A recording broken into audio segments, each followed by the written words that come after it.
আবদুল্লাপুর ছাত্র সংগঠনের উদ্যোগে বাগাপুর স্কুল অ্যান্ড কলেজে প্রথমবারের মতো পিঠা উৎসব অনুষ্ঠিত হয়েছে। এই উৎসবটি 30শে জানুয়ারি থেকে শুরু হয়ে 1 ফেব্রুয়ারি পর্যন্ত চলেছে। উৎসবটির উদ্বোধন করেন দক্ষিণ কেরানীগঞ্জ থানার ভারপ্রাপ্ত কর্মকর্তা মাজহারুল ইসলাম। এ সময় স্কুলের প্রধান শিক্ষকসহ অন্যান্য শিক্ষকবৃন্দ উপস্থিত ছিলেন। এই উৎসবের বিভিন্ন ধরনের পিঠা প্রদর্শিত ও বিক্রি হয়েছে, যা স্থানীয় জনগণ ও শিক্ষার্থীর মধ্যে ব্যাপক সাড়া ফেলেছে।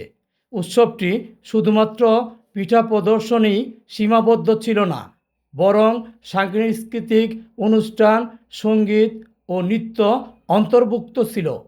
স্থানীয় বাসিন্দারা এই উদ্যোগে স্বাগত জানিয়েছেন এবং ভবিষ্যতে আরও অনুরূপ অনুষ্ঠান আয়োজনের জন্য আবদুল্লাপুর ছাত্র সংগঠনকে ধন্যবাদ জানিয়েছেন। এই উৎসবটি স্থানীয় সম্প্রদায়ের মধ্যে ঐক্য ও সাংস্কৃতিক চর্চাকে আরও শক্তিশালী করেছেন বলে মনে করা হচ্ছে।